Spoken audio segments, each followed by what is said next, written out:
Assalamualaikum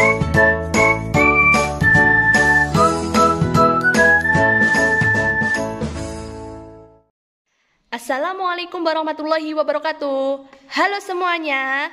Pada video kali ini saya akan membahas mengenai peran penting dalam manajemen sumber daya manusia, yaitu analisis jabatan.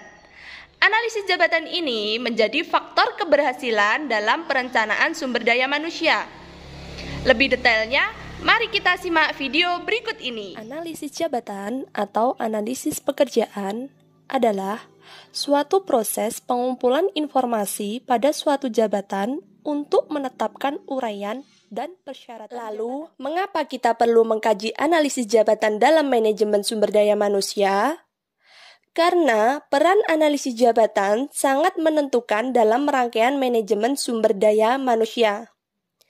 Perlu diingat, analisis jabatan sendiri juga menjadi acuan yang penting dalam proses perencanaan sumber daya manusia.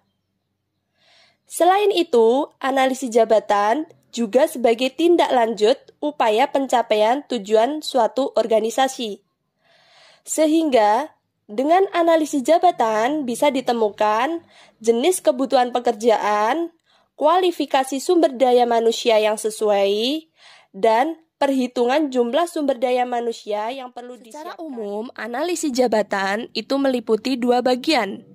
Yang pertama, job description atau uraian pekerjaan.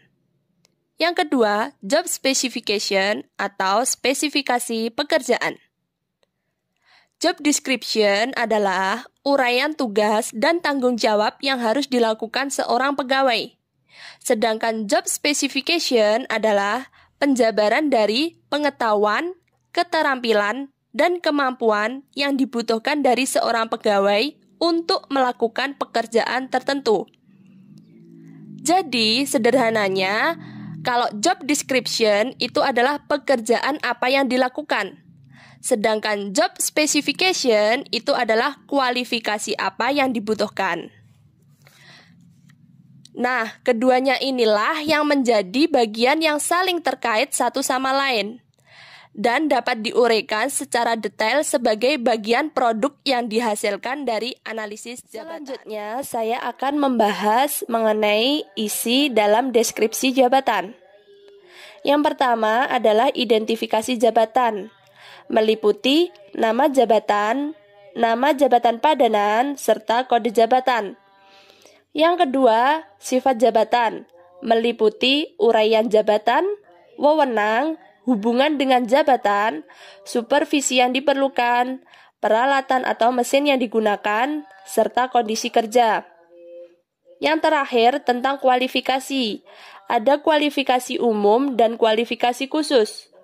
Kualifikasi umum itu menyangkut pendidikan minimum yang disyaratkan, pengetahuan yang harus dimiliki, serta kemampuan dan keahlian yang dimiliki dan diperoleh baik dari praktek maupun latihan kerja yang mencakup keahlian mental, fisik, sosial, dan pengalaman kerja yang berhubungan dengan pekerjaan tertentu. Sedangkan kualifikasi khusus itu menyangkut bakat yang dimiliki, kepribadian, kemampuan pengendalian diri, minat kerja, kesehatan fisik dan mental, serta jenis kelamin yang serasi untuk menyelesaikan suatu tugas. Adapun isi dalam spesifikasi jabatan. Yang pertama, syarat umum. Itu meliputi pendidikan dan pengalaman. Yang terakhir yaitu syarat khusus, meliputi kondisi fisik, apakah kondisi fisik dalam seseorang itu sehat atau lemah. Sedangkan yang kedua, jenis kelamin. Yang ketiga, minat dan... Bagaimana sih prinsip dan prosedur analisis jabatan itu? Mari kita simak. Prinsip analisis jabatan itu meliputi harus ditentukannya secara jelas batas-batas pekerjaan dalam jabatan. Yang kedua, harus berdasarkan atas kenyataan yang sebenarnya atau objektif. Bisa menggunakan data yang berkaitan dengan wewenang yang ada. Subjektif pribadi itu dihindarkan. Yang ketiga, proses kegiatan dalam jabatan itu harus disusun secara kronologis ataupun sistematis. Yang keempat, itu memperhatikan situasi pekerjaan. Selanjutnya, bagaimana prosedur dalam analisis jabatan? Prosedur dalam analisis jabatan yang pertama, menentukan tujuan analisis jabatan. Selanjutnya, perencanaan analisis jabatan, kemudian mengumpulkan data jabatan, kemudian data jabatan tersebut diolah, kemudian disajikan hasil analisisnya.